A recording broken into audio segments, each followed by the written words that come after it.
Assalamualaikum dan salam Sarawakku sayang. Bersama saya Hafizah Munirah Maharap. Tumpuan berita, Tuan Yang Terutama TYT yang di-Pertuan Negeri Sarawak Tun Pehin Sri Abdul Taib Mahmud bersama isteri Tuan Puan Datuk Patinggi Ragat Kudi Taib menghadiri Majlis Jamuan Negeri bersempena dengan istiadat pembukaan persidangan pertama penggal kedua Dewan Undangan Negeri Dun Sarawak ke-19 di Dun pada Isnin. Kehadiran Tun Pehin Sri Abdul Taib turut diiringi Premier Sarawak Datuk Patinggi Tan Sri Dr. Abang Abdul Rahman Zuhari Tun Datuk Abang Openg bersama isteri Puan Sri Datuk Amar Jumaani Tun Tuanku Bujang. Antara pengisian majlis termasuk persembahan daripada Simfoni Orkestra Negeri Sarawak dan diserikan dengan persembahan daripada artis-artis tempatan. Antaranya ialah Hafizah, Alia Tinor, Yedi dan Max Kue. Persidangan Dun Sarawak akan berlangsung selama 8 hari bermula 15 hingga 24 Mei ini. Hadir sama timbalan-timbalan Premier Sarawak iaitu Datuk Amar The Grace Ugah Hembas, Datuk Amar Awang Tengah Liasan dan Datuk Seri Profesor Dr. Sim Kuiyan. Speaker Dun Sarawak Tan Sri Datuk Amar Muhammad Asfi Awan Nasar, Menteri-Menteri Kabinet Sarawak, Setiausaha Kerajaan Sarawak Datuk Amar Muhammad Abu Bakar Marzuki serta ahli-ahli Dewan Undangan Negeri turut hadir memeriahkan majlis berkenaan.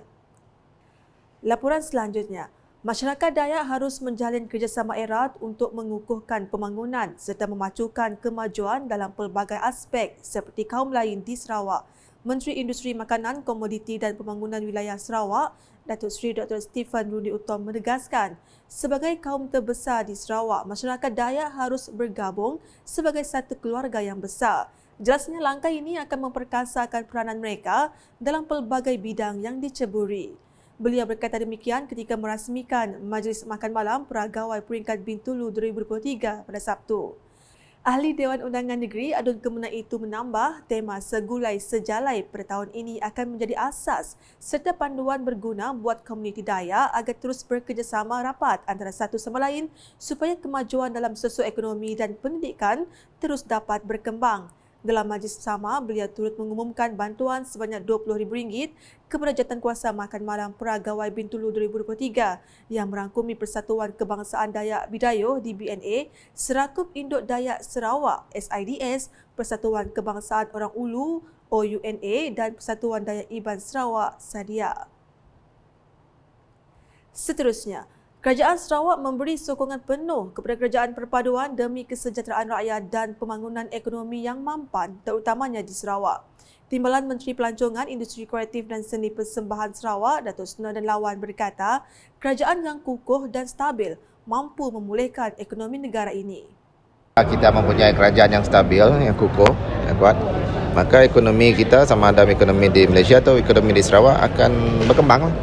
And then especially kita di Sarawak, kita inginkan kerajaan Sarawak, for us here in Sarawak, what we want is a strong government, and that is why we have given a support to this unity government to make sure that to continuation of apa yang telah dirancang untuk kerajaan, terutamanya kita di Sarawak. Beliau berkata demikian ketika ditemui media selepas majlis istiadat rasmi sempena mesyuarat pertama bagi penggal kedua persidangan Dewan Undangan Negeri Dun Sarawak ke-19 pada Isnin. Mengulas lanjut mengenai Konvensyen Nasional Kerajaan Perpaduan pada tempoh hari, beliau berkata ia merupakan titik permulaan baru untuk Malaysia mengecapi perpaduan politik. Saya rasa I think this is maybe a new beginning of Malaysia. Maksudnya tadi kita lihat sejauh mana this unity government can go, but what we want is that from us GPS we want a more stable government. Maksudnya dia jangan kerajaan every berapa tahun bertukar, otherwise kita punya perancangan ekonomi kita, pembangunan kita dia ni a bit terganggu, tergugatlah. Beralih dengan paparan berikut, Jabatan Mufti Sarawak dengan kerjasama Akademi Pengajian Islam Universiti Malaya akan menganjurkan seminar antarabangsa Imam As-Safi'i pada 17 hingga 18 Mei 2023 bertempat di Pusat Konvensyen Borneo Kuching BCCK. Timbalan Menteri Utiliti dan Telekomunikasi Datuk Dr. Abdul Rahman Junaidi berkata ia merupakan satu inisiatif perkongsian ilmu dalam usaha Majlis Islam Sarawak khususnya Jabatan Mufti Sarawak untuk menyebarluaskan maklumat berkaitan hukum dan kefatwaan. Kelasiran ini membawa kepada pengawalan Islam yang benar dan harmoni tanpa mewujudkan perpecahan masyarakat. Inilah harapan penganjur kita agar masyarakat saling menghormati antara satu sama lain walaupun berbeza pandangan dan pendapat. Ia merupakan asas dalam pembentukan masyarakat yang maju dan majmuk seperti yang kita lihat di Sarawak. Beliau berkata demikian semasa sidang media Seminar Antarabangsa Imam Ash-Shafi'i 1444 Hijrah 2023 Masihi bertempat di Pusat Konvensyen Borneo Kuching PCCK pada Isnin. Mengulas lanjut, beliau berkata antara objektif penganjuran seminar adalah mengenali dengan lebih mendalam ketokohan Imam Ash-Shafi'i, meningkatkan kefahaman dan penghayatan dalam fikah mazhab Ash-Shafi'i, meletakkan fatwa sebagai rujukan hukum berwibawa dalam mensejahterakan ummah dan menjunjung kedudukan institusi kefatwaan sebagai badan otoriti ke arah melestarikan masyarakat faham agama. Seramai 1,000 orang peserta akan menghadiri seminar ini yang terdiri daripada pegawai masjid, Jawatankuasa Pengurusan Masjid dan Surau, guru kafa, guru takmir, pensyarah, penyelidik, mahasiswa institusi pengajian tinggi awam seluruh Malaysia, penjuruan awam Sarawak dan persekutuan. Selain itu, turut terlibat peserta mewakili badan bukan kerajaan, Lembaga Amanah Kebajikan, Khairat, Masjid seluruh Sarawak, Jabatan Mufti, Jabatan Agama Negeri, institusi zakat seluruh Malaysia dan orang awam. Katanya seminar kali ini mengumpulkan pakar-pakar mazhab Ash-Shafi'i dari pelbagai negara antaranya dari Jordan, Yaman, Brunei dan Indonesia selain pembentang dari dalam negara. Manakala di Sibu, Lembaga Pembangunan Industri Pembinaan Malaysia CIDB telah membangunkan pelbagai program bagi menangani isu-isu yang timbul dalam industri pembinaan. Ahli Parlimen Tanjung Manis merangka pengerusi CIDB, Insinyur Yusuf Abdul Wahab berkata, ini termasuk latihan dan akreditasi penyeliaan dan pengurusan peringkat penyelia tapak sehingga ke pengurusan pembinaan teknologi, terutamanya sistem binaan berindustri IBS dan sistem pemodelan maklumat BIM.